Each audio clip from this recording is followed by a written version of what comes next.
number 22. Number 22. Sing all stanzas of this song.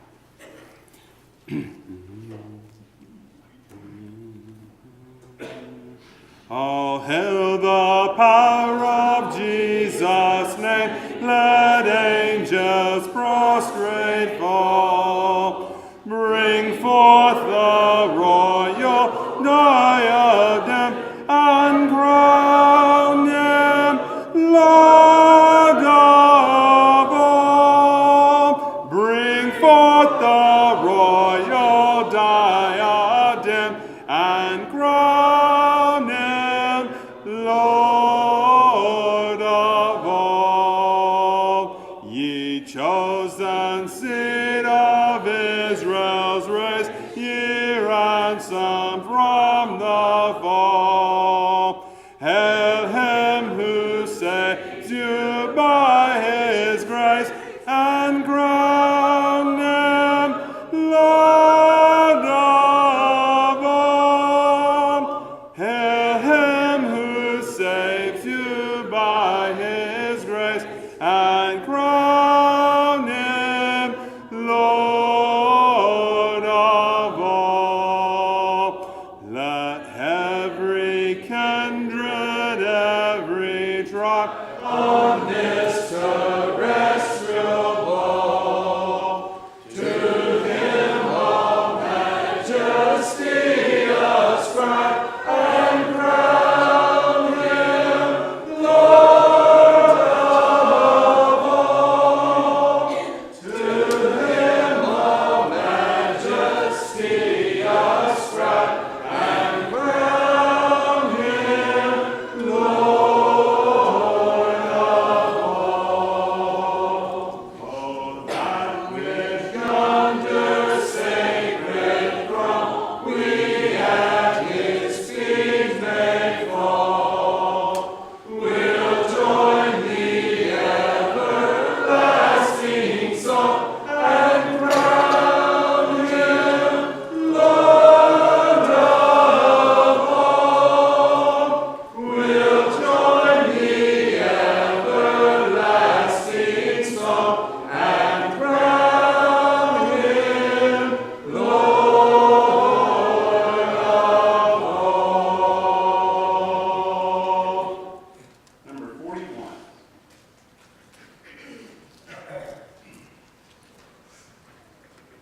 Sing all 4 verses of this song.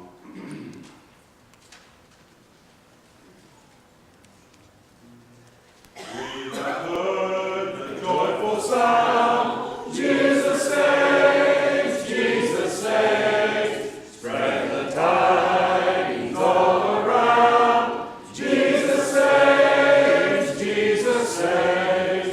Bear the news to every land, climb the steeps and cross the waves. Onward 'tis our Lord's command, Jesus saves, Jesus saves. Wafted on the rolling tide, Jesus saves, Jesus saves. Dealt to sinners far and wide, Jesus saves, Jesus saves. Sing the islands of the sea, echo back the ocean caves. Earth shall keep her jubilee. Jesus saves, Jesus saves. Sing above the battle strife, Jesus saves, Jesus saves. By his death and endless life, Jesus saves, Jesus saves. Singing softly through the gloom, when the heart for mercy craves, sing in triumph o'er the tomb, Jesus saves, Jesus saves. Give the winds a mighty voice, Jesus saves, Jesus saves. Let the nation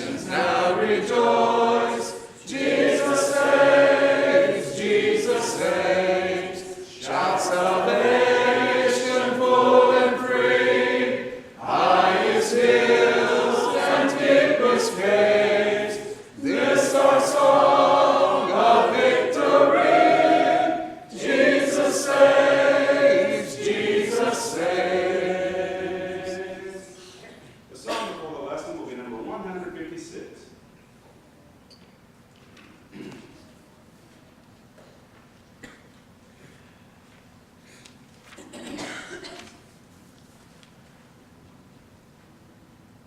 Only in thee, O Savior mine, dwelleth my soul in peace divine. Peace that the world, though all combine, never can take from me. Pleasures of earth so seemingly sweet, better the last mine longing to meet. Only in thee my bliss is complete.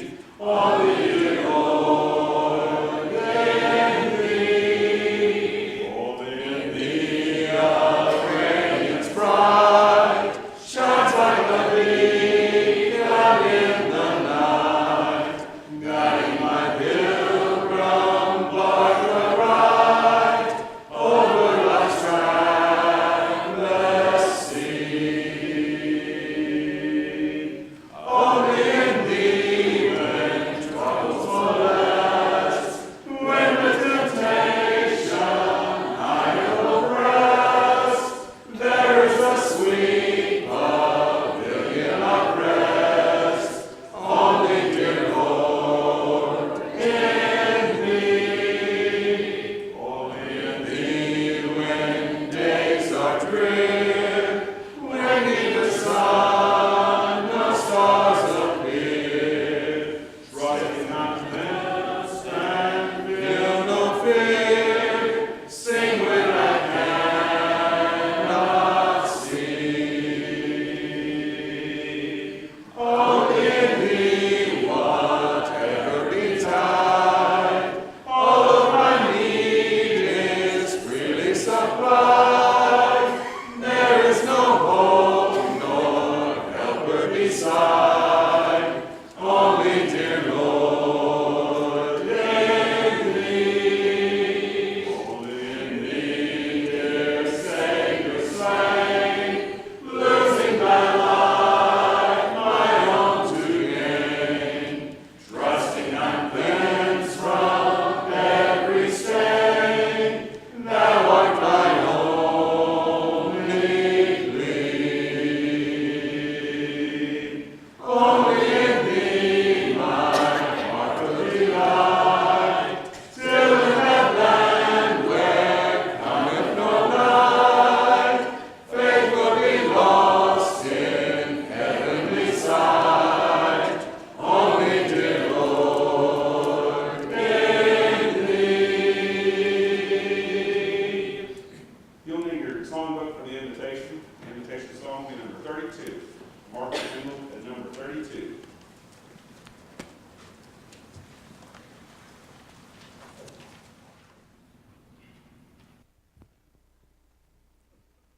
Now, folks, I love to sing, and I'm going to have to apologize to Mark because I believe I'm the one that threw him off. I was looking at the screen, I was following the words, but I was singing a completely different song.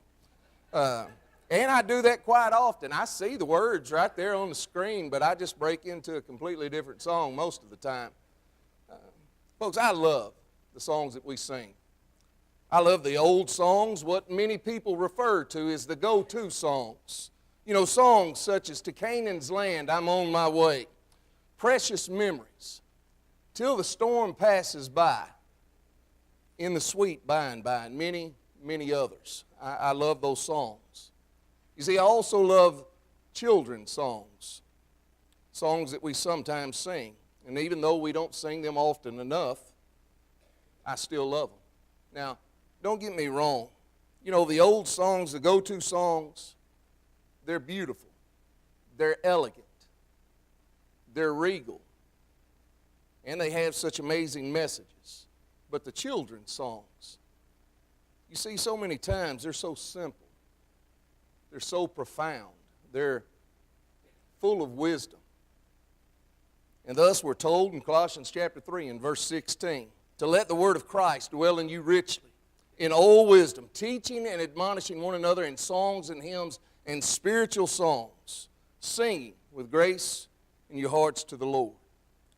You see, because we label them children's songs, I fear that we often forget that they have powerful, profound messages that's aimed at you and I.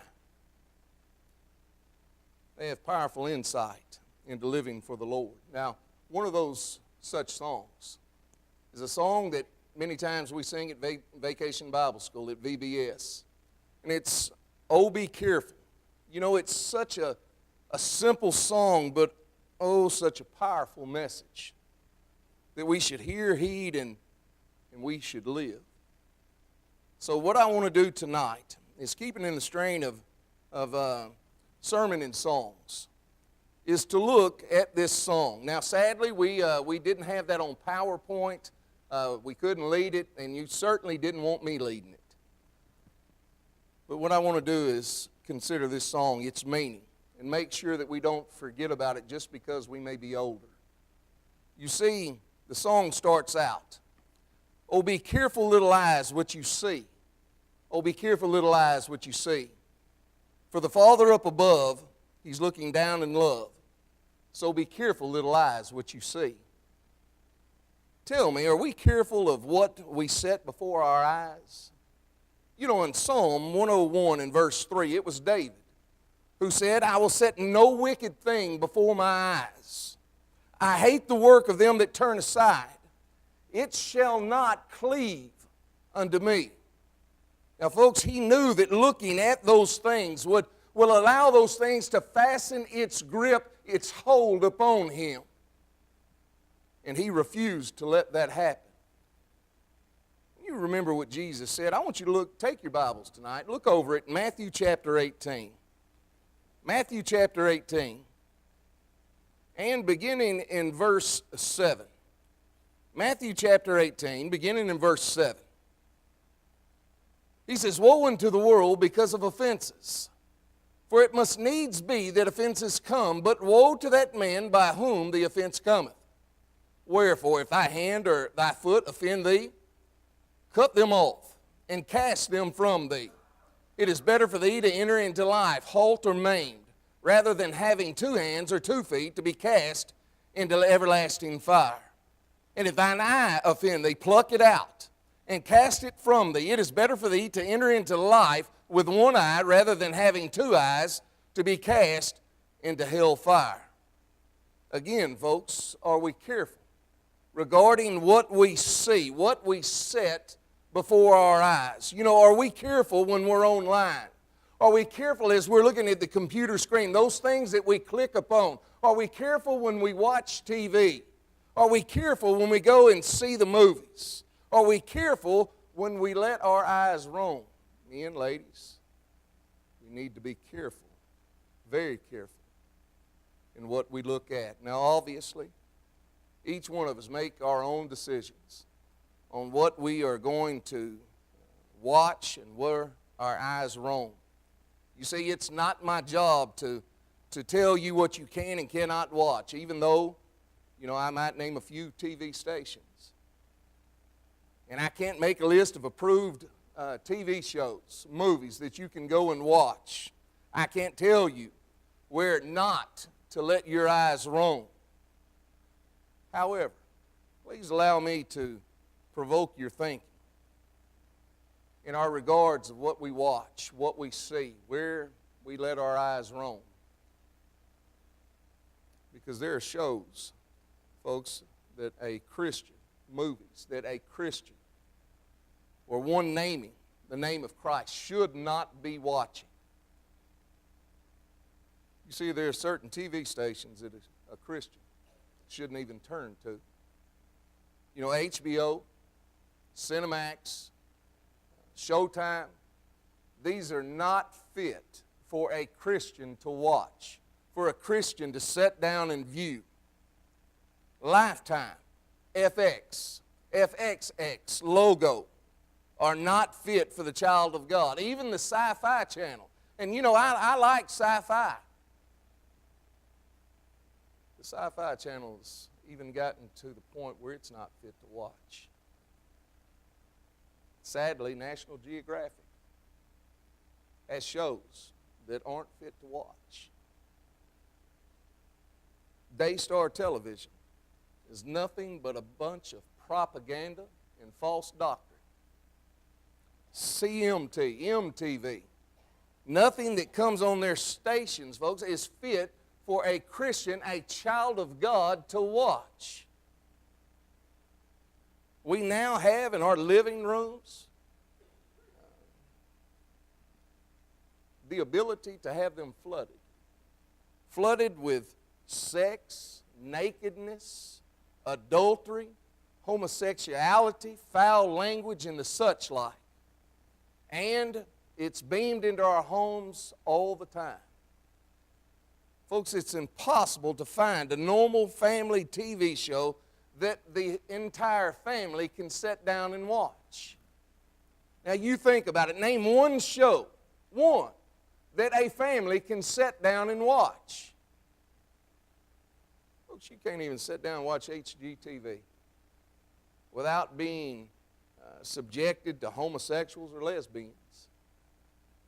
And some Disney shows are no better than that. You think about the shows that we have.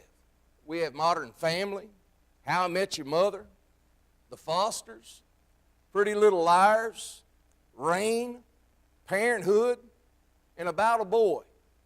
Shows, TV programs like these. This is all that's directed towards you and I. You would be hard-pressed to find any TV show that has a normal family, normal plot or storyline that's not built around sin or sinful actions. And people are eating it up, devouring by the episode, feasting their eyes, filling their minds, and they're laughing about it all along the way. Again, please allow me to provoke your thinking. And what you watch, what you see, what we watch, what we see. Tell me, regarding what you do watch, what you do see, what would you think if it were your spouse or your child engaged in that behavior? Would that change your mind about what you're watching? Tell me, would you watch that TV show, that program, that movie, if Jesus were sitting right beside you? Would you? Ask yourself, would you allow that activity to take place in your home? For your kids to be subjected to, for them to sit there and watch? Tell me, does nudity or profanity become acceptable just because it's a small part of the plot? If there wasn't a TV screen between you and that activity, would it be a sin for you to be there? To be engaged, maybe in that? People, let me suggest to you, let me tell you, we are going to give an account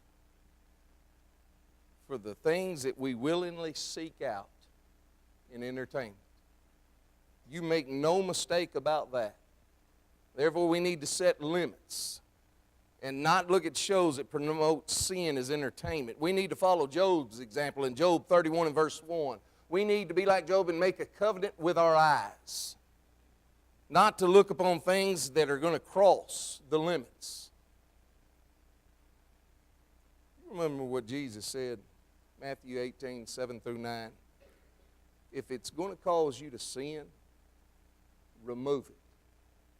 Cut it out. Get it away from you. Cast it to the side. Don't let it cause you to lose your soul.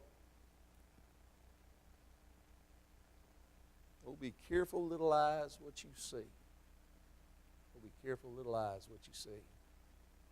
For the Father up above is looking down in love. Oh, be careful, little eyes, what you see. You make no mistake about it. God is watching. You know, we're told in Proverbs chapter 5 and verse 21, for the ways of man are before the eyes of the Lord, and he pondereth all of his goings. He goes on, the wise man, Proverbs 15 and verse 3, for the eyes of the Lord are in every place, beholding the evil and the good. And you make no mistake about this. Our children, our grandchildren, our nieces, our nephews, all of those that are round about us, they're watching you. They're watching what you watch. And they're going to grow up to watch the same. Oh, Mom and Dad, they watched it. They watched a little bit of sexual innuendos on TV. They didn't see anything wrong with it. They didn't get up and turn the channel. We need to be careful, folks, in what we see, what we watch, what we seek out. Now, the next stanza says, oh, be careful, little ears, what you hear.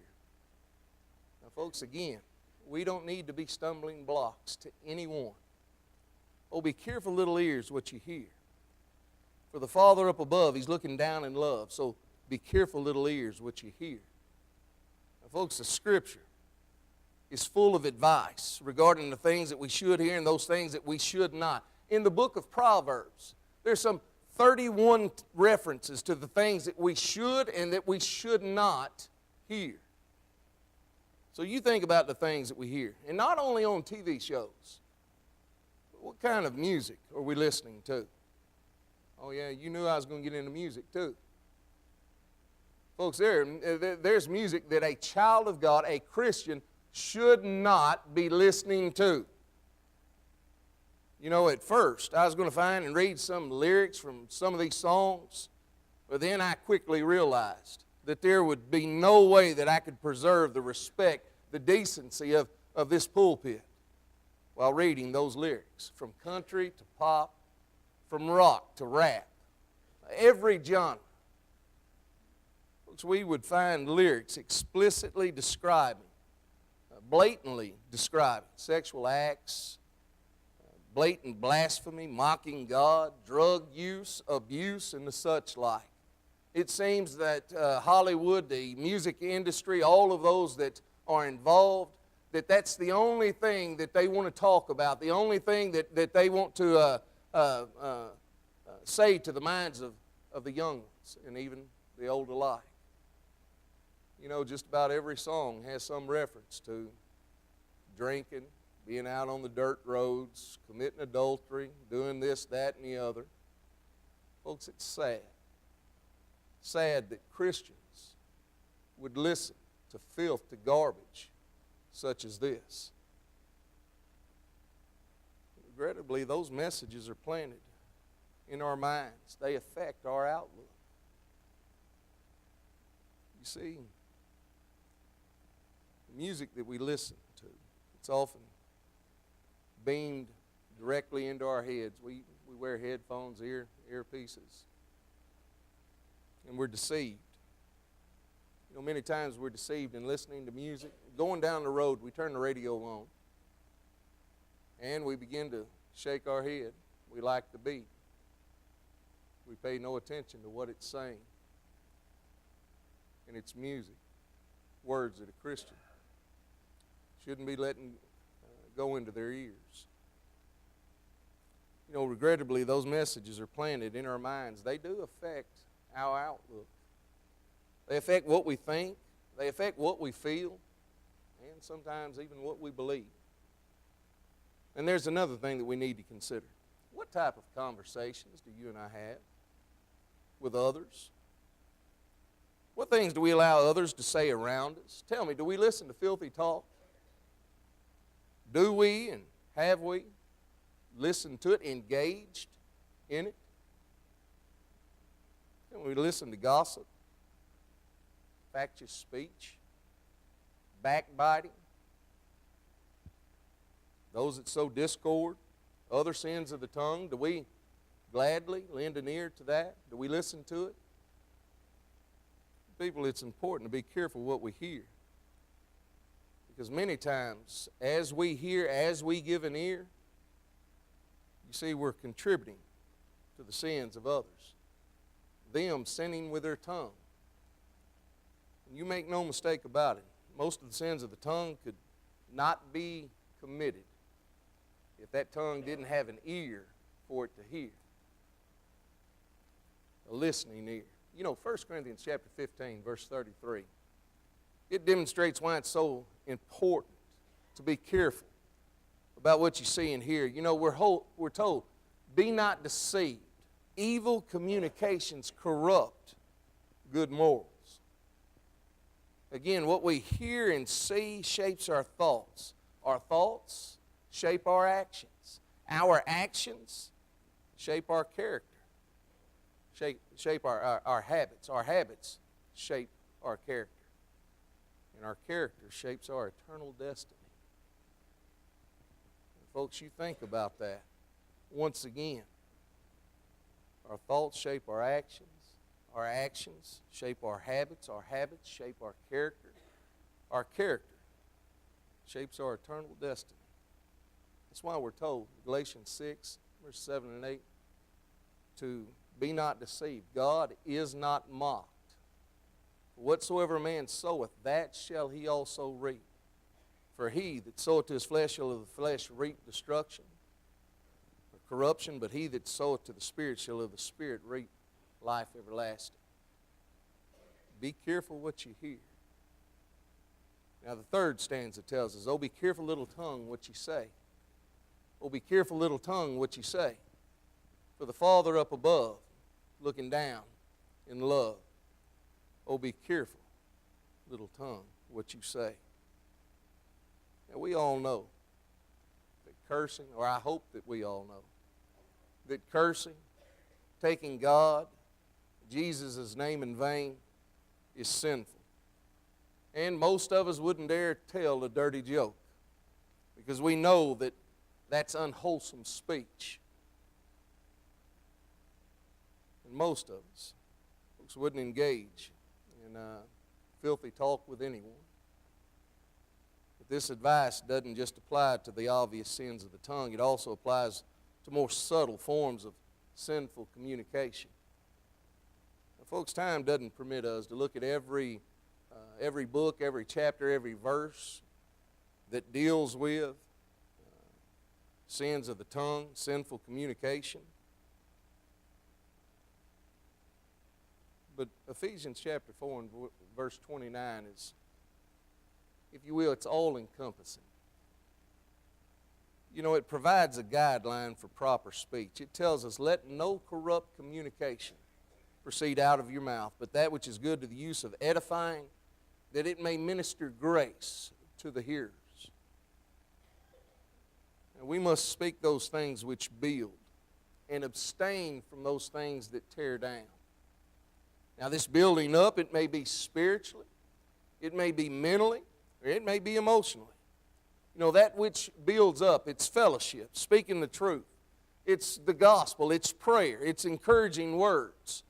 It's praise, honor, a good joke, constructive criticism from a desire to help, and the such like. But that which tears down is lying and gossiping and backbiting, sowing discord, discouragement, hypercriticism, hypocritical judgment, and the such like. Folks, we don't need to be engaged in those type sins. We must not be engaged in those type sins. But sadly, many brethren are. You see, they forget who they are. They forget that they're a child of God. And many times Satan, seeing the world, begins to close about them. And before they know it, they find themselves involved. Learn Ephesians 4:29. Let us all learn it, and let us apply it to our everyday life. And be truly careful what you say. You know that old adage? You know, if you can't say anything good, don't say it at all. You know, my grandmother used to tell me that all the time. Mark, you can't say anything good, you don't say it at all. Yes, ma'am. But then I'd go and say those things that were not fit to say, that were unwholesome. You see, I forgot. There's a God in heaven looking down, looking on you and me. I wasn't a Christian at that time. Little fellow running around, but still I knew better. Now the fourth stanza tells us, oh, be careful, little hands, what you do. Oh, be careful, little hands, what you do. For the Father up above, He's looking down in love. Oh, be careful, little hands, what you do. Now this is the most general of lessons. You see, it's encompassing of every action that we perform. Look over at Matthew chapter 15 very quickly. Matthew chapter 15, beginning in verse 19. Matthew chapter 15, beginning in verse 19. Well, go back to verse 16. Let's get the whole context. And Jesus said, are you also yet without understanding?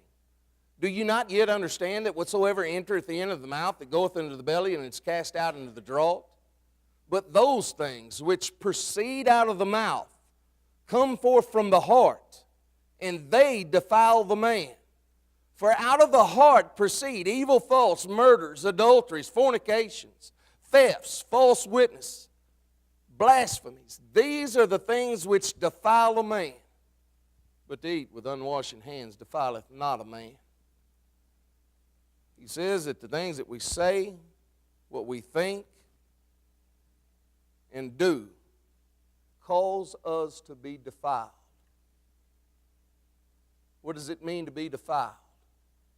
It means that you have so sinned as to separate yourself from God. Defiled. Therefore, we must be careful what we say, what we think, and what we do. And folks, these guidelines for careful action are expressed in Jesus' response to the question from the scribe.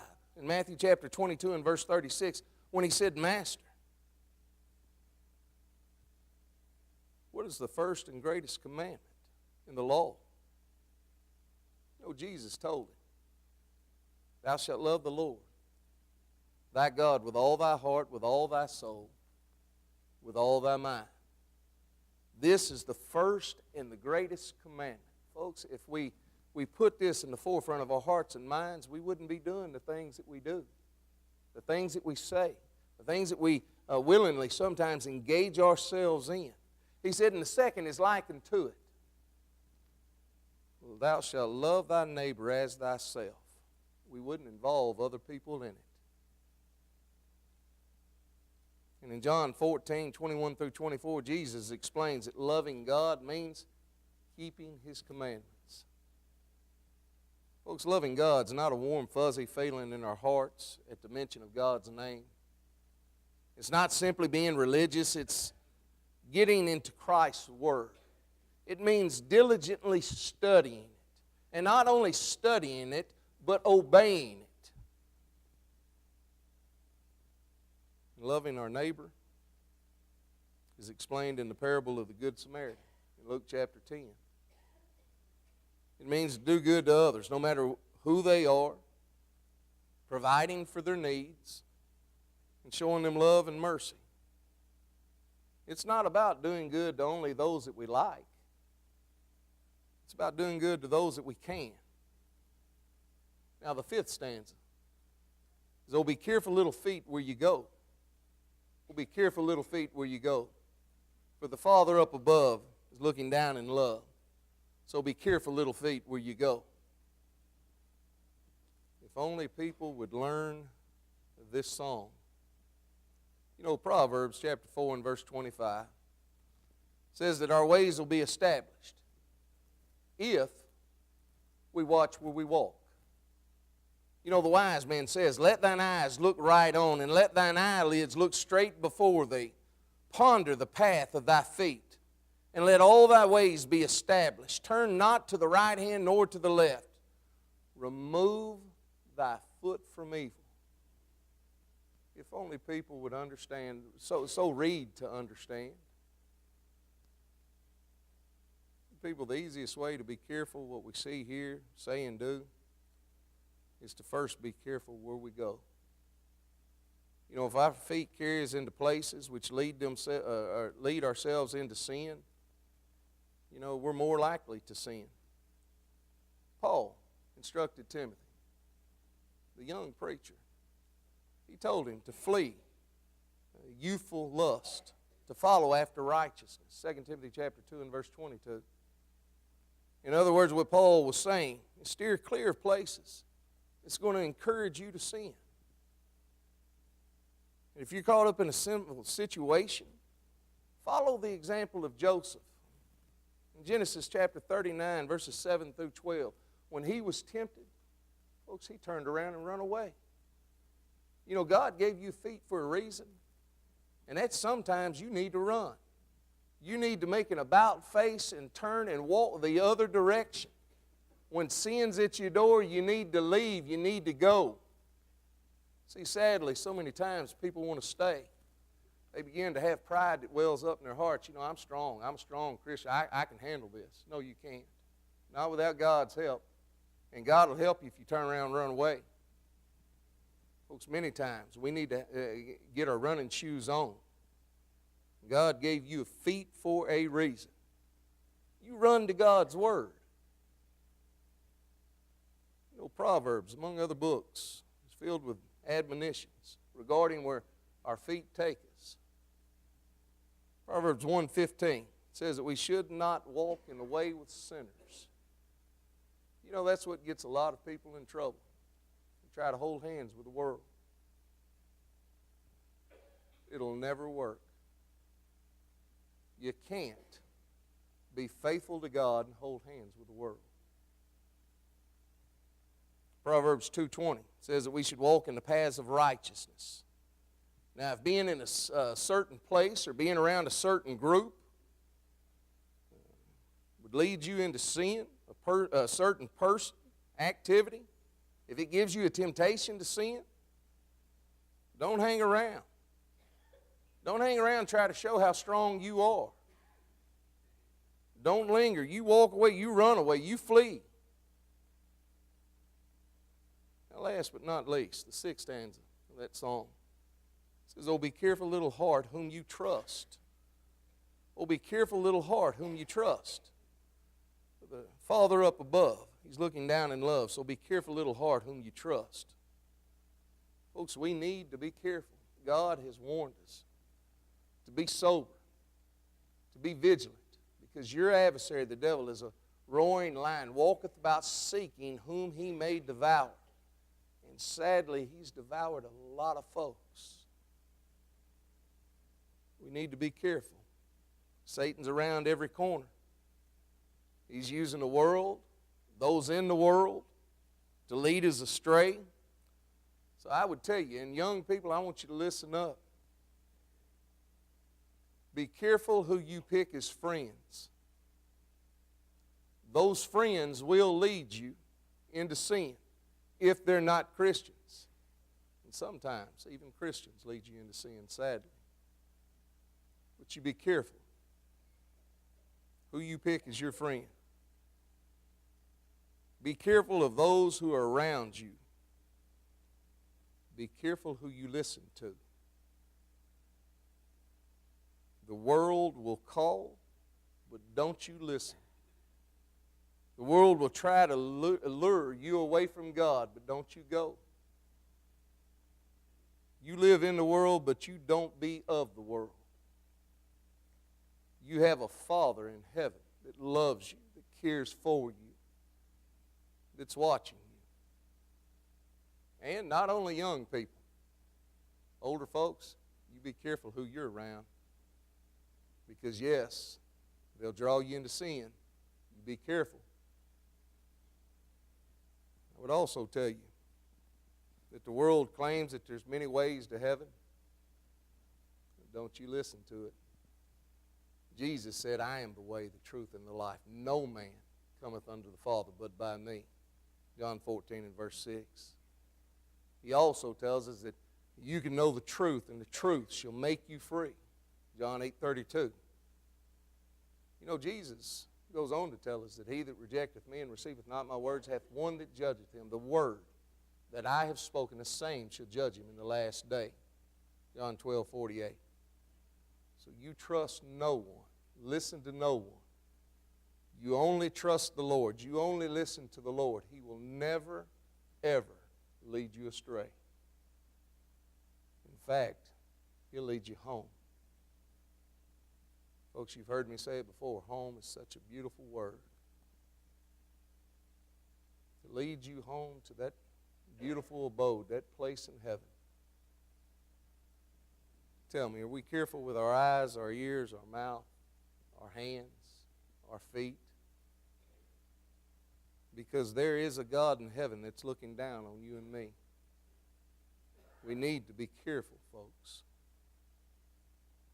Because we will give an account for the sinful things that we look at, listen to, say, do, and go. Don't let the devil, don't let the world, don't let sin rob you of a home in heaven. And yes, I said rob. He's a thief. He robbed many a soul, sadly. Don't let him rob you. Tonight, I'd simply ask, are you a Christian? And if not, why not? Why would you not be a child of God, a Christian only? You see, you can be a Christian just like those in the first century were Christians. It's a cookie-cutter process. What made them Christians in the first century will make you a Christian even tonight. You do exactly as they did. What did they do? First, they heard the Word. They believed that Word. They repented of their sins. They confessed Jesus as the Christ. They were buried in baptism for the remission of sin. You see, they obeyed God. They were faithful unto death. They became Christians in the first century. You can be a Christian tonight. If you've never put your Lord on in baptism, I would beg you to do it tonight. There's no better time. Or if you're a child of God, you lost your sights to that heavenly goal, you've sinned. It's time to come home. It's time to come back to Jesus. Tonight, if you have need of the invitation, won't you come? It's together. We stand and sing.